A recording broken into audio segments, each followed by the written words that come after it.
우린 지금 사도행전을 함께 같이 나누고 있습니다. 우리 지난주에 오순절 성령 강림 사건 나눴죠? 근데 우리가 오늘 또 같은 본문을 제가 지금 선택했는데 여러분께서 왜 같은 본문이냐라고 할 때 지난주 미처 다 못한 이야기가 있어요. 그래서 지난주 다 미처 못한 이야기를 함께 나누고 또 오순절 성령 강림 사건의 의미를 이 시간 다시 한번 나눠보려고 합니다. 일단 여러분 제가 이제 이런 질문으로 이제 이야기를 하려고 하는데요. 우리가 지난절에 오순절에 예수님께서 약속하셨던 성령님이 강림하셨잖아요. 그러면 오순절에 성령님이 강림하시기 전에는 그 전에는 성령님의 역사가 없었을까요? 네, 있었어요. 우리가 사도행전 처음 할 때 성령 얘기를 잠깐 나눌 때 그때도 했지만 일단 여러분 창세기 1장 1절에 보면 하나님의 영이 수면에 있었다라고 말하는 것으로 보아 그 하나님의 영이 성령님이시겠죠. 그러니까 구약에는 성부, 성자, 성령, 삼위의 하나님이 구체적으로 드러나 있지는 않고 암시되어 있는데 보통 우리가 하나님의 영 혹은 여호와의 영 할 때 이 영으로 표현되는 이것을 아마 성령님이라고 우리가 생각을 해요. 그러니까 이미 구약에도 성령님이 임하셨었어요. 그리고 성령님께서 역사하셨죠. 그러면 여러분이 저에게 이렇게 질문할 수 있습니다. 아니 그러면 구약에 이미 성령님이 역사하셨다고 한다면 신약의 오순절에 임하신 성령님과 구약에 역사하셨던 성령님의 차이는 무엇입니까? 라고 저에게 질문할 수 있겠죠. 이건 이렇게 말할 수 있어요. 여러분 구약에도 하나님의 영인 성령님께서 사람에게 임하셨을까요? 안 임하셨을까요? 임하셨었어요. 근데 다른 건 뭐냐면 구약에서 하나님의 영은 임하셨다가 떠나세요. 여러분 예를 들면 사사시대의 삼손을 떠올려 보세요. 여러분이 집에서 삼손 이야기를 잘 읽어보시면 삼손에게 하나님의 영이 임했다. 또 떠났다. 혹은 삼손이 하나님 말씀에 순종하지 않거나 그 일이 끝났거나 하면 하나님의 영이 떠났다고 기록해요. 그러니까 구약에서 성령님이 똑같이 역사하신 건 맞는데 특별히 그의 백성에게 임하실 때는 임하셨다가 떠나셨다고 한다는 거예요. 그런데 오순절의 성령님은 이제 우리 그의 믿는 백성에게 임하시면 우리에게 임하셨잖아요. 이제 떠나시지 않고 영원히 우리 가운데 어떻게 하실까요? 내주하세요. 우리가 정말로 하나님의 백성이라면 누가 임하신다고요? 성령님이 임하시고 그 성령님이 임하시면 한 번 임하신 성령님은 떠나지 아니하시고 영원히 우리 가운데 어떻게 한다고요? 내주하신다고요. 이게 오순절 성령 강림 사건의 특징이에요. 구약과 다른 신약의 성령이 강림하신 차이입니다. 자, 그럼 제가 이렇게 여쭤볼게요. 여러분이 죄인이셨던 걸 아십니까? 여러분이 죄인이셨는데 원래 내가 죽을 수밖에 없는 죄인이었는데 예수 그리스도로 말미암아 구원받았음을 믿으십니까? 아멘. 여러분 이게 성령의 역사예요. 성령님이 역사하지 않으면 우리가 성령님으로 구원받은 게 아니라 이미 하나님의 택하신 백성인 건 맞는데 그래서 구원받았는데 성령님이 택하신 백성이기 때문에 성령님이 임하셨기 때문에 우리가 죄인인 걸 깨닫게 되고 그리고 예수 그리스도의 구원 사건이 믿어지게 되는 거예요. 여러분 세상 사람들은 자기들이 죄인이라고 생각할까요? 생각하지 않을까요? 안 해요. 그들은 예수 그리스도로 인한 구원을 믿을까요? 안 믿을까요? 인정하지 않아요. 그럼 왜요? 성령님이 안 계셨어. 뿐만 아니라 여러분이 이제 하나님 앞에 그리스도로 구원받은 백성이잖아요. 구원받은 백성답게 하나님의 구원받은 백성답게 거룩하게 성결하게 살고 싶은 그런 소망과 열망이 있으십니까? 아멘이죠. 여러분 이런 소망과 열망을 주는 것도 누굴까요? 성령님이 계신 거예요. 우리가 죄를 짓기만 하면 성령님이 어떻게 하시죠? 댕댕댕댕댕 우리 마음에 막 찔림의 은혜를 주시잖아요. 그래서 우리가 막 이러면 안 돼. 하나님 백성답게 살아야 돼. 이런 마음을 누가 주실까요? 성령님. 그래서 이걸 어려운 말로 하면 우리를 성화하도록 만드는 분이 누굴까요?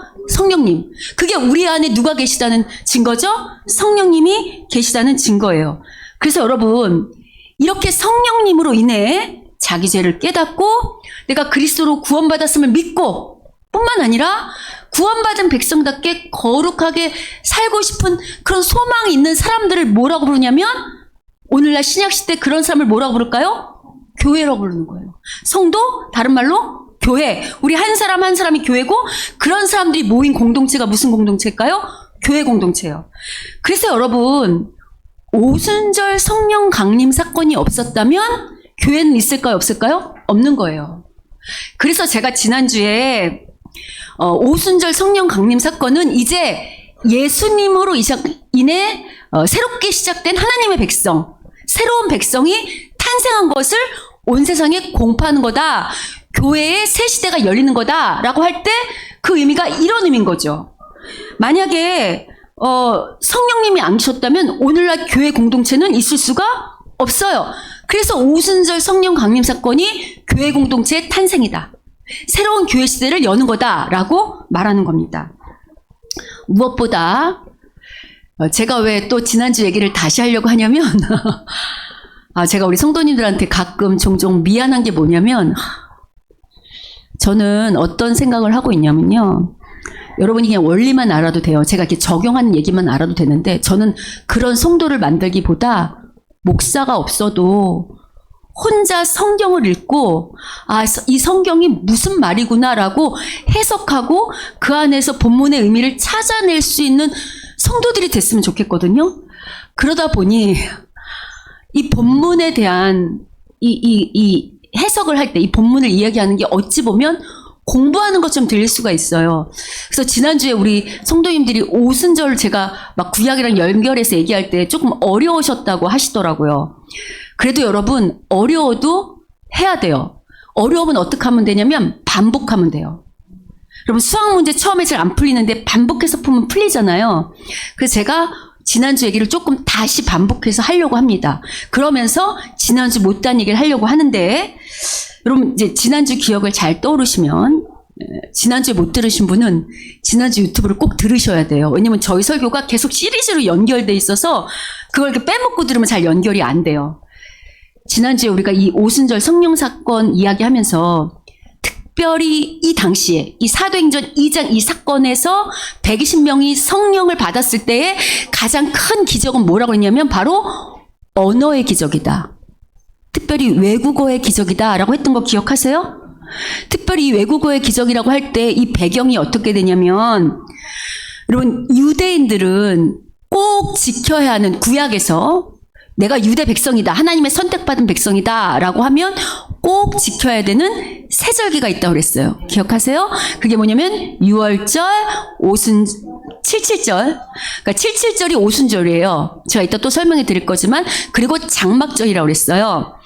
자, 이러한 전통, 이 절기는 왜 꼭 모이냐면 유대인들이 12지파로 흩어져 산다고 그랬잖아요.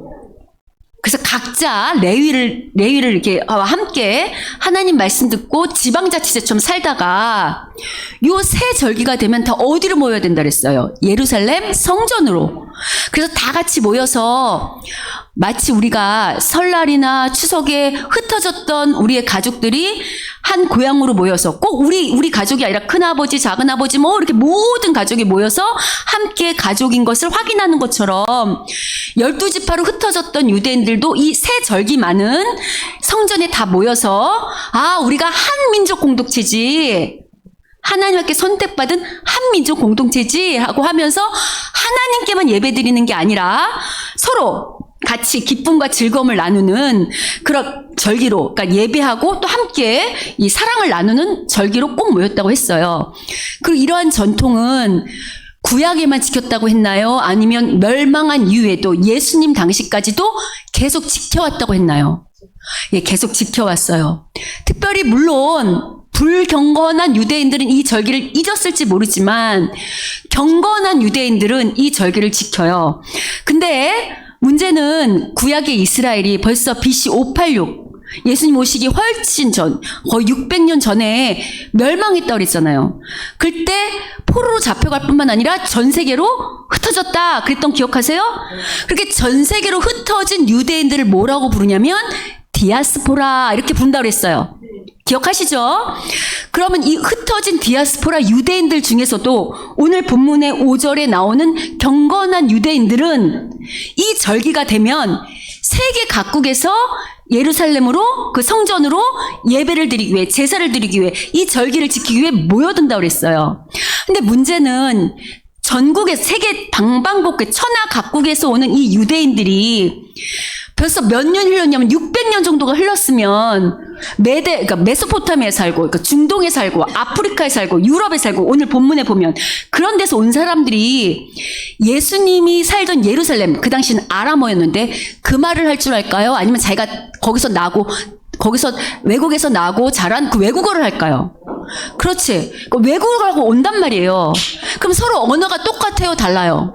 다르니까 소통이 될까요? 안 될까요? 안 돼요. 근데 이렇게 서로 소통이 안 되지만 절기를 지키기 위해서 모였던 하나님의 백성이 있었어요.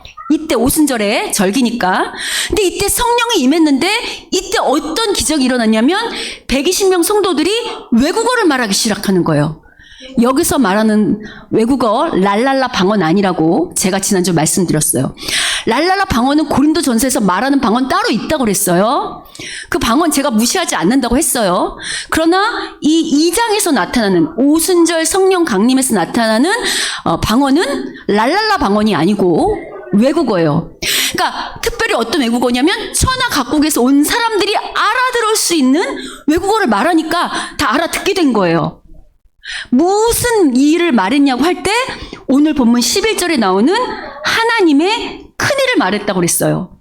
그러면 하나님이 큰일이 뭐냐라고 할 때 그게 아마 예수님의 구원사역, 예수 그리스도의 십자가사역, 예수 그리스도의 부활 이 얘기를 막 하는 거예요. 근데 우리가 그걸로 예수님이 돌아가셨다고 십자가로 그리고 부활하셨다고 그를 통해 구원한다고 이렇게 짧게 말하는데 요 얘기로만은 잘 알긴 알겠는데 구체적인 내용을 모르니까 우리가 다음 주에 살펴볼 거지만 그래서 베드로의 설교가 이후에 등장하는 거예요. 베드로가 설교할 때 무슨 얘기할까요? 예수 그리스도의 구원 사역을 얘기하겠지. 그게 하나님의 큰일이라고. 여하튼 여기까지를 보면 이 당시 오순절에 성령이 이 당시에 120명이 임했던 성령의 특징은 뭐냐고 할 때 외국어의 기적이었어요. 그래서 서로 알아들을 수 있게. 외국 언어가 다 다른데 소통할 수 있도록 성령께서 같이 하나로 이 말을 알아들을 수 있게 기적을 베풀었다라고 할 때 우리 지난주에 본 것처럼 그 일로 말미암아 3,000명이나 각국에서 온 사람 포함하여 3,000명이나 거듭나는 예수 그리스도를 그리스도로 영접하고 세례받는 어마무시한 그래서 많은 천하 모든 만민이 정말 구원받는 그런 사인을 보여주는 그런 역사가 일어났다고 했던 거 기억하세요? 자, 여기까지가 지난주 했다고 한다면 제가 이제 이렇게 질문을 하려고 해요. 여러분, 언어의 기적 혹은 언어가 잘 소통되지 않았다 혹은 언어 이야기라고 하면 떠오르는 구약의 사건 없어요? 바벨탑 사건 기억나세요? 바벨탑 사건이 뭐냐면 하나님께서 언어를 혼잡하게 언어를 다르게 하신 사건이잖아요. 여러분 이게 왜 하나님께서 바벨탑 사건의 언어를 다르게 하셨냐라고 할 때 우리가 창세기 할 때 다뤘지만 너무 오랜 세월이 지나 여러분이 다 잊으시는 줄 믿고 자 원래 사람을 향한 하나님의 뜻이 무엇이었는지를 먼저 좀 생각해 볼게요. 하나님께서 사람을 창조할 때 사람을 향한 목적이 있더랬죠. 하나님께서 사람을 창조할 때 어떤 목적이 있었는가는 창세기 1장 28절에 잘 드러납니다. 우리 창세기 1장 28절을 다 같이 한번 읽어보도록 하겠습니다. 창세기 1장 28절입니다. 자, 읽겠습니다. 시작. 하나님이 그들에게 복을 주시며 하나님이 그들에게 이르시되 생육하고 번성하여 땅에 충만하라. 땅을 정복하라. 바다의 물고기와 하늘의 새와 땅에 움직이는 모든 생물을 다스리라 하시니라. 하나님께서 사람을 창조했을 때 사람을 향한 하나님의 계획은 뭐였냐면 생육하고 번성하다. 그러니까 원래는 결혼하면 아기를 많이 낳아야 되는 거예요. 요새 이제 살기 힘드니까 안 낳고 키우기 힘들어서 안 낳는데 이게 세상이 타락해서 원래 세상이 타락하기 전에는 아기를 잘 낳아서 키울 수 있는 조건이었던 거죠. 그리고 땅에 충만하라는 건 뭐냐면 우리끼리 모여 있으라는 걸까요? 아니면 그렇게 해서 온 세상에 흩어지어서 온 세상이 충만하게 흩어지라는 걸까요? 그렇죠. 그리고 땅을 정복하라는 건 이제 땅을 잘 다스리고 통치하라는 그런 의미가 담겨 있는 거예요. 그럼 여기서 뭘 알 수 있냐면 하나님은 단순히 아담과 하와를 만들었을 때 그들이 자기들끼리만 잘 사는 게 아니라 사람을 많이 낳아서 자식을 많이 낳아서 온 지면에 충만하게 흩어지게 해서 온 세상이 하나님을 찬양하고 또 서로 사랑하는 그리고 그들이 만물을 통치하는 다스리고 섬기는 그런 사람들이 되기를 바라셨어요. 근데 일단 바벨탑 사람들은 어떻게 했냐면 일단 바벨탑의 사건을 시작할 때 처음엔 이렇게 말해요. 창세기 11장 1절을 같이 한번 읽어보겠습니다. 자, 읽겠습니다. 시작. 온 땅의 언어가 하나요 말이 하나였더라. 일단 바벨탑 사건을 시작할 때 온 땅의 언어가 어땠다고요? 하나예요. 이렇게 말이 다 통했다고. 자, 그랬는데 어떤 일이 발생하냐면 여러분 성경이 말하는 죄가 뭐라고 그랬죠? 내가 하나님 되는 거. 그래서 하나님과 관계가 끊어지는 거. 더 이상 하나님이 필요하지 않은 것. 이게 죄라고 했죠. 기독교가 말하는. 자, 그런데 이제 바벨탑 사건이 되면 어떻게 되냐면 바벨탑을 쌓는 사람들은 바로 누구냐면 더 이상 하나님을 하나님으로 섬기지 않고 내가 하나님이 되어서 내가 하나님이 되면 내 인생을 누가 책임져야 돼요? 내가. 그리고 이제 누구의 욕망을 따르냐면 하나님의 말씀을 따르는 자들이 아니라 나 자신의 욕심을 따라 사는 사람 되잖아요. 그런 사람들이 모여서 만든 게 바로 바벨이란 도시고요. 그 바벨이란 도시에 만든 사람들이 뭘 했냐면 바로 이렇게 했어요. 탑을 쌓는데 탑을 쌓을 때 바벨탑을 쌓을 때 뭐라고 말하면서 쌓냐면 이렇게 말하면서 쌓습니다.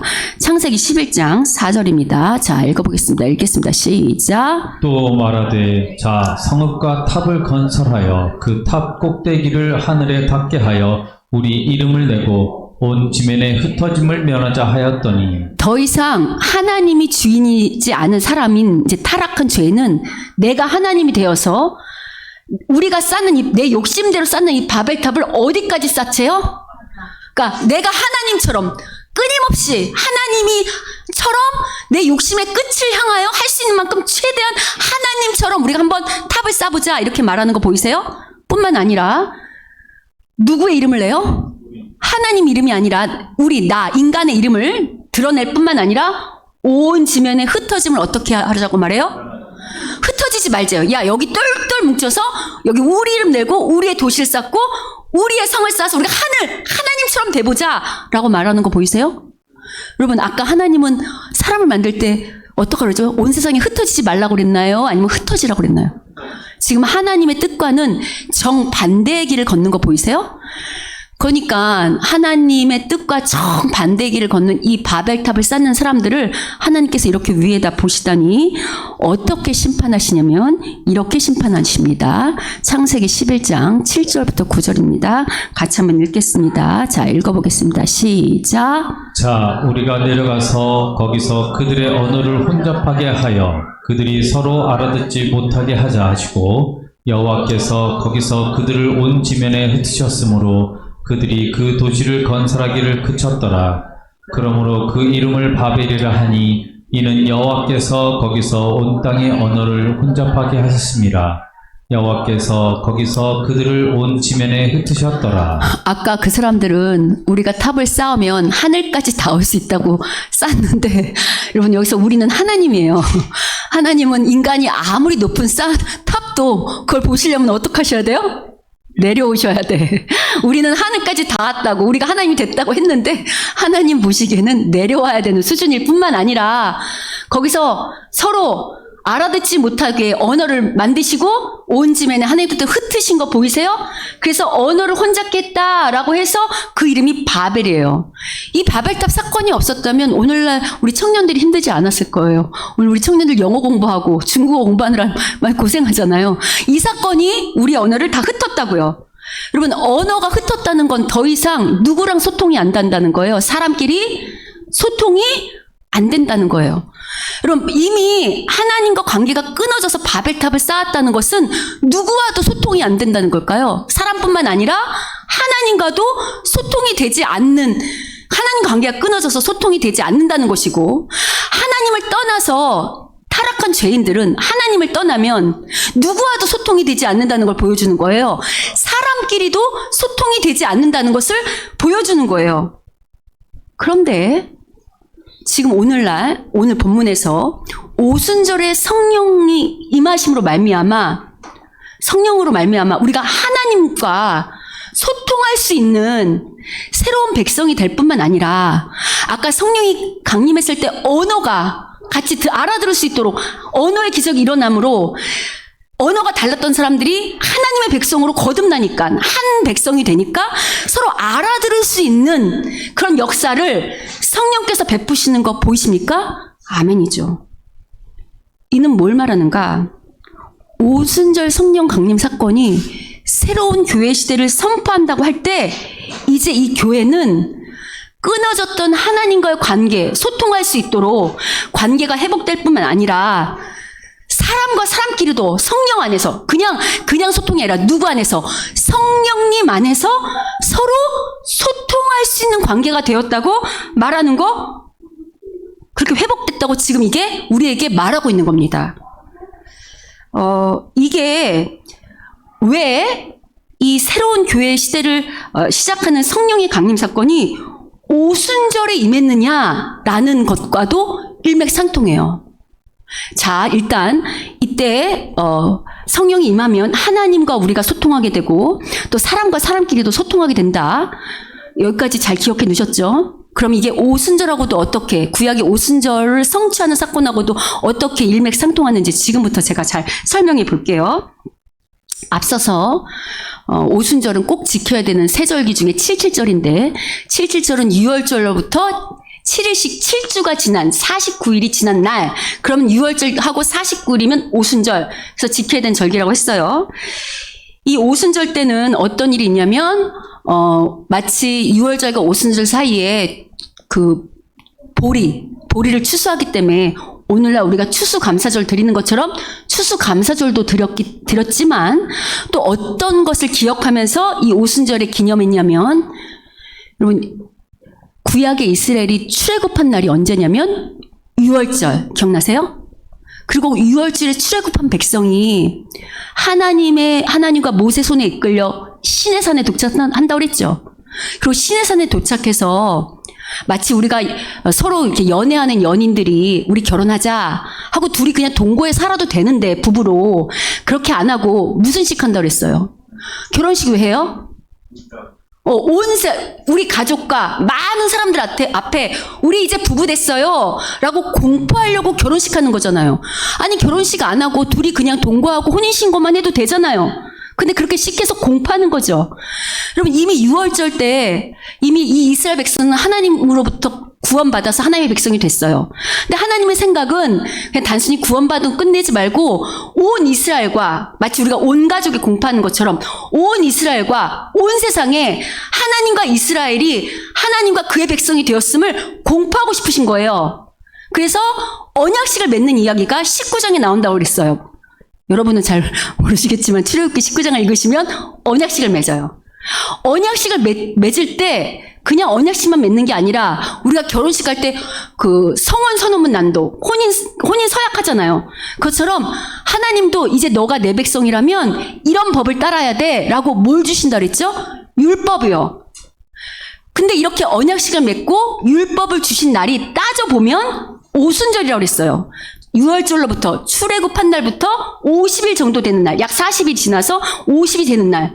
그래서 유대인들은 이 오순절에 단순히 추수만 감사한 게 아니라 그 출애굽하고 또 하나님하고 언약식 맺고 율법을 받은 것을 기억하면서 그때 오순절 때 그걸 기념하는 것으로 출애굽기 19장을 낭독하게 됐다. 이거 기억하세요?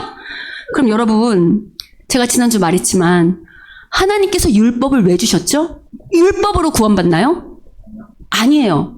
이미 구원받은 백성이지만 그 증거를 뭘로 드러낼까요? 율법을 지키는 걸로. 율법이 세상과 다른 거룩한 법이라고 했잖아요. 거룩한 법. 기억하세요? 세상과 구별된 법. 아, 저 사람은 하나님의 백성이야를 세상과 다른 법을 지키는, 그 율법을 지키는 거룩함으로 드러내는 거라고 그랬어요. 그러면 이제 신약의 백성은 어떡하냐면 똑같아요. 여러분, 이미 예수님 때문에 구원받은 거죠. 120명의 성도들은. 맞죠? 성령 받은 날, 오순절날 구원받은 거 아니죠? 오순절날 구원받았어요? 이미 구원받았어요.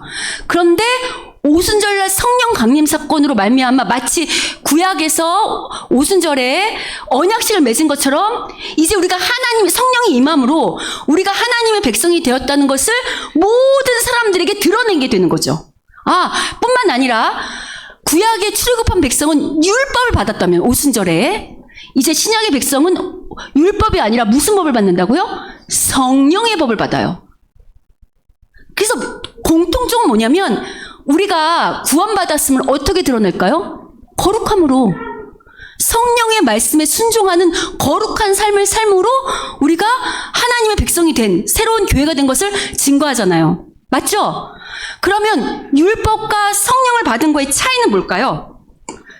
거룩함으로 증거하는 건 똑같다고 한다면 율법을 받은 것과 성령을 받은 것의 차이는 뭘까요? 자, 다시 율법을 받은 백성도 거룩하게 살아야 되고 성령을 받은 백성도 거룩하게 살아야 되는 건 맞아요. 그럼 그냥 또 율법 주시면 되지. 왜 성령을 받은 것과 율법의 차이가 뭐냐고 제가 여러분께 여쭤보는 거예요.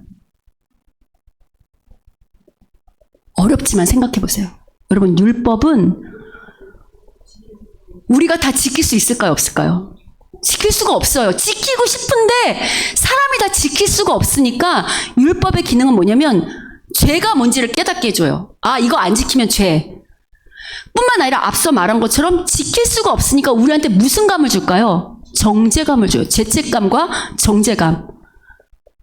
괴롭다고 죄를 알면 어떻게 할 수가 없어요. 낙심하게 만든다고. 정죄감과 죄책감. 그리고 지킬 수 없다는 걸 알게 돼요. 근데 여러분, 성령님은 어떻게 할까요? 성령님은 똑같이 우리의 죄를 깨닫게 하세요. 율법처럼 찔림의 은혜가 있잖아. 성령님이 계시면 우리가 죄 지으면 그렇게 하면 안 돼 하고 막 깨닫게 하시잖아요. 근데 율법과 차이가 뭘까요? 성령님은 우리를 기다리세요. 그리고 회개하도록 돌이키도록 계속 우리에게 용기를 주시고 그렇게 살면 안 돼 하고 계속 힘과 용기와 소망을 주시죠. 율법은 우리가 못 지켜서 절망하면 그냥 정죄감으로 끝나는데 우리 안에 내주하신 성령님은 괜찮아. 네가 회개할 때까지 내가 힘을 줄게. 돌이켜봐. 그리고 만약에 낙심할 때 일어나. 너는 하나님의 백성이야. 세상 사람들이 다 뭐라고 해도 너는 하나님이 사랑하는 예수 그리스도의 피로 거듭난 백성이야 하고 어떡하죠? 용기와 소망을 주죠. 여러분, 그렇다고 할 때 여러분, 우리가 솔직히 성령의 말씀에 다 순종하며 사셨어요? 아니죠. 근데 우리 왜 여기 왜 와 있죠? 그럼에도 불구하고 성령님이 우리 포기하지 않으시고 계속해서 기다려주면서 또 해봐. 괜찮아. 일어나봐. 내 손 잡고 일어나. 또 가보자. 한번 해보자. 하고 해주시잖아요. 율법은 포기하게 만드는데 성령님은 괜찮아. 해보자. 또 해보자 하고 계속해서 우리를 일으키세요. 그래서 여러분, 때로는 우리가 낙심해서 교회를 떠났다가도 우리 안에 성령님이 계시면 계속 우리 성령님이 우리 안에 마음을 주시잖아요. 그래서 우리의 발걸음을 다시 하나님의 계시는 이 교회로, 예배의 자리로 다시 나와서 하나님 다시 한번 하나님과 친밀한 관계를 맺고 싶어요. 저 다시 한번 살려주세요.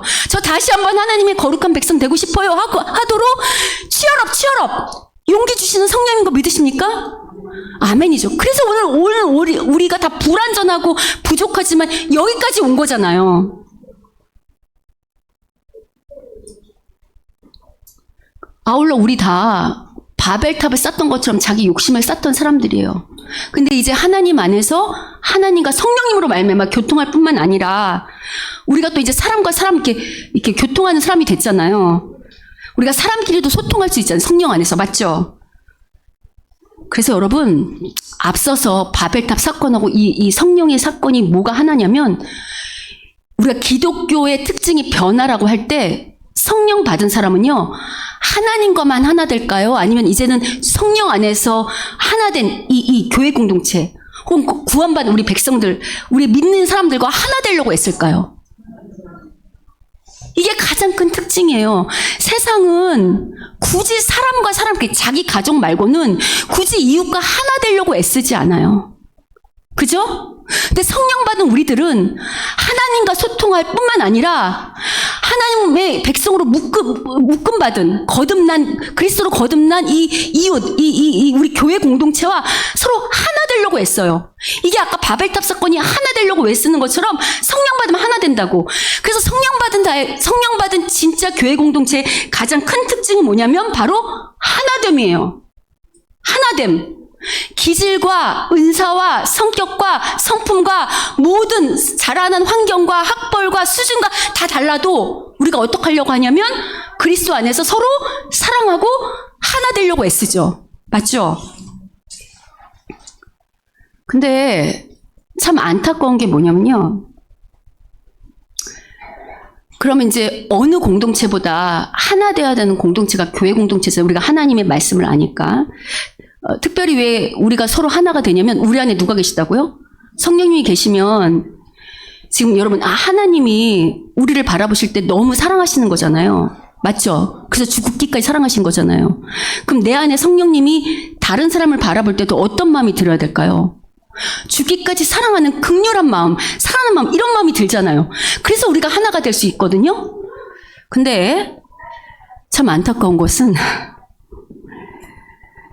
제가 이제 목회를 하면서 여러 교회도 만나봤고 여러 성도님들을 만나봤잖아요. 근데 제가 이제 이렇게 말하는 장로님이나 안수집사님들을 많이 봤어요. 이거 예를 드는 건데 이렇게 말씀하시더라고. 목사님은 목사니까 라면 한 봉지만 갖고 먹고 살아도 그걸로 살아야 된다는 거예요.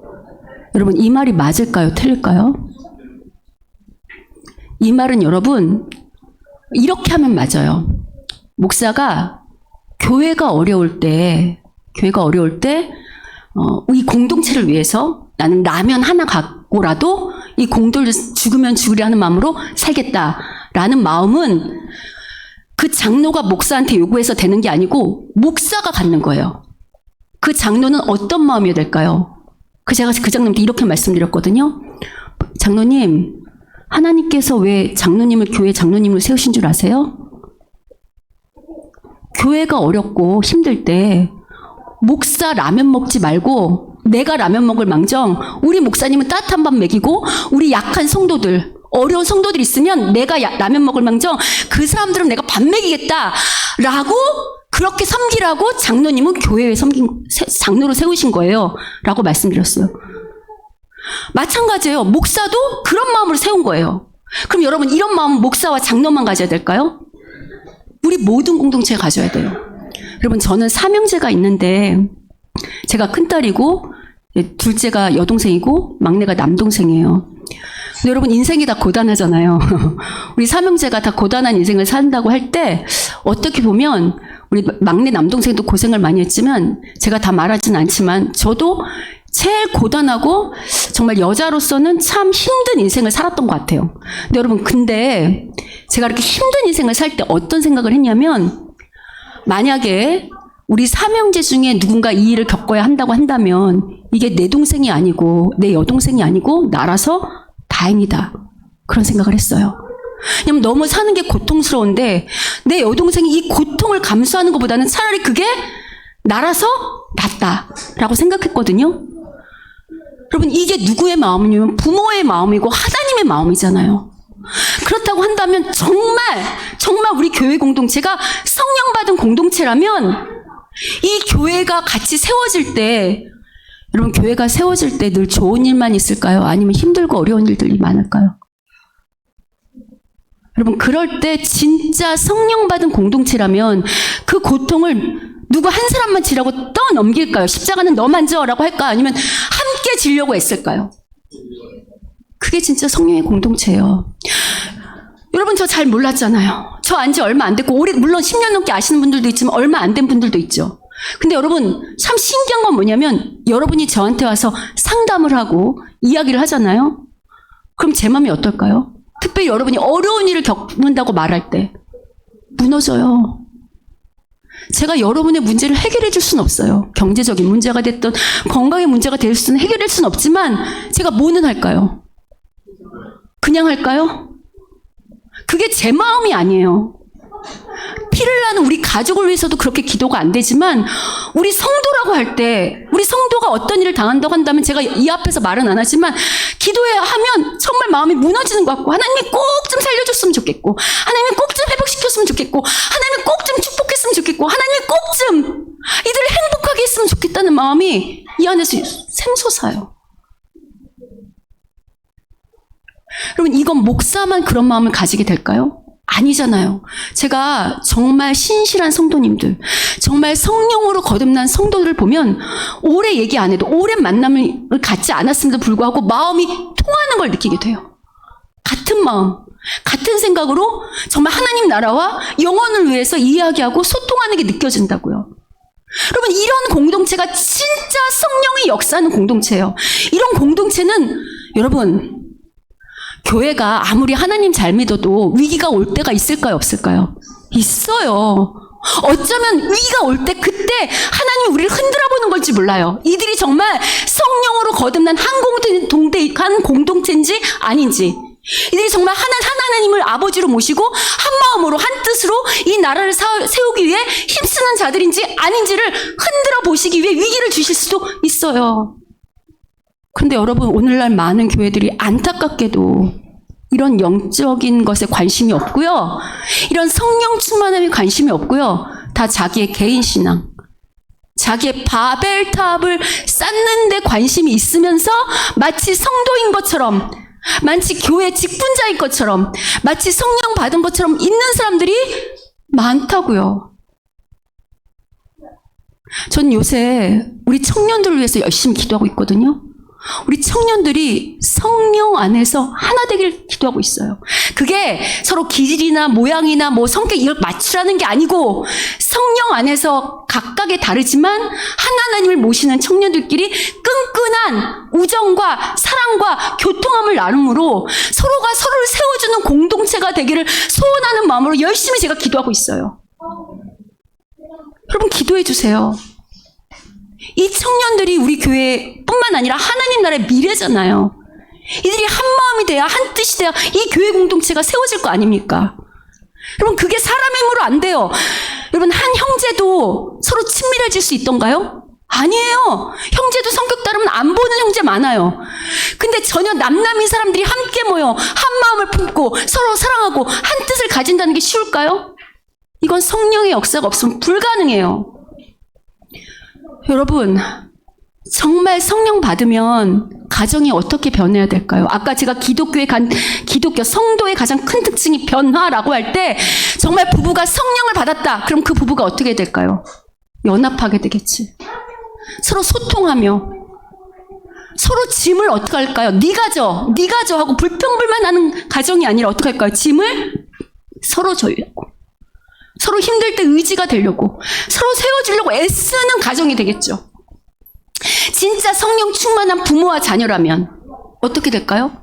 자녀는 부모를 걱정하고 부모는 자녀를 걱정하며 서로 세워주려고 마치 성령이 우리 안에 있을 때 우리가 낙심하고 절망할 때 율법은 비난하고 너 그럼 그렇지 네가 그거밖에 못하지 하고 비난하는 게 율법이라면 성령님은 우리 안에 계셔서 괜찮아 할 수 있어 하나님이 너를 사랑하셔 하나님이 선하신 분이야 그러니까 다시 한번 해보자 우리 해보자 괜찮아 라고 말하는 것처럼 우리가 정말 거듭난 성령 충만한 부모라면 자녀들에게 함부로 비난하거나 정죄감을 주는 게 아니라 괜찮아 해보자.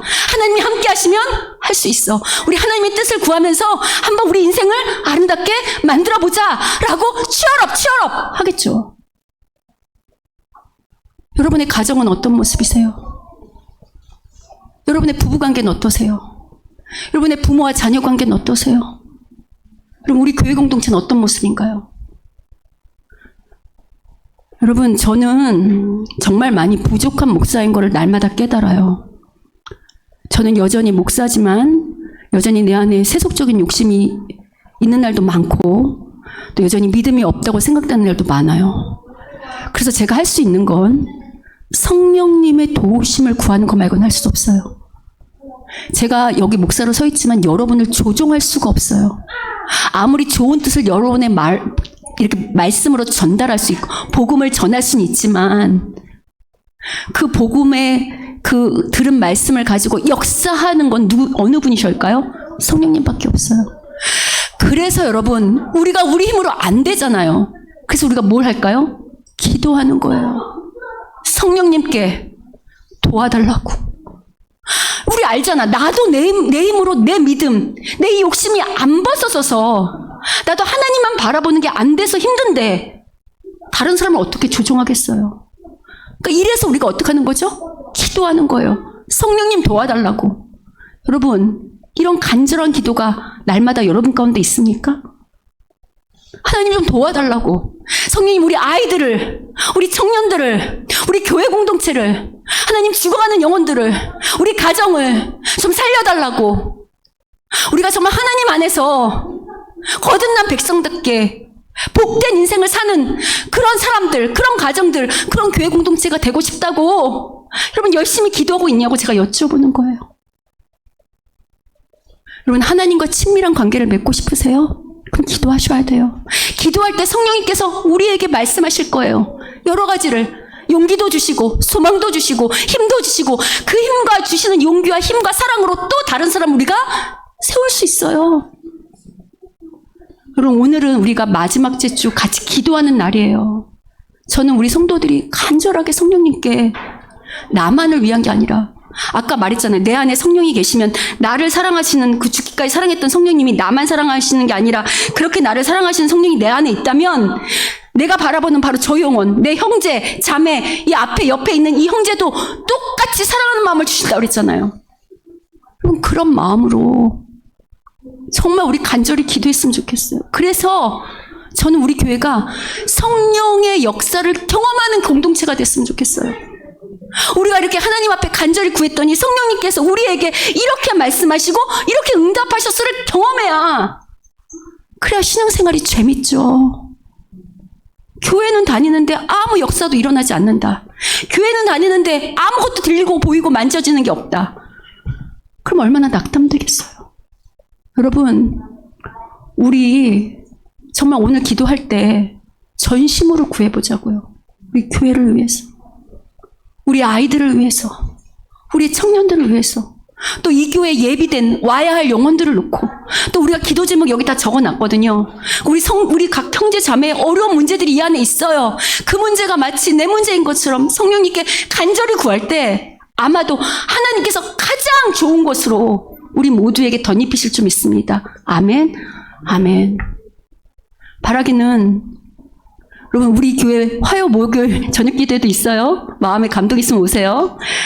바라기는 오늘 이 오순절에 임한 이 성령이 하나됨으로 임하신다고 할 때 이 하나됨이 이 오순절에만 임하는 게 아니고 이 본문에만 임하는 게 아니고 오늘 우리 공동체, 우리 교회 공동체, 우리 가정에, 우리 가운데 꼭 임하게 되기를 주님의 이름으로 축원합니다. 아멘. 우리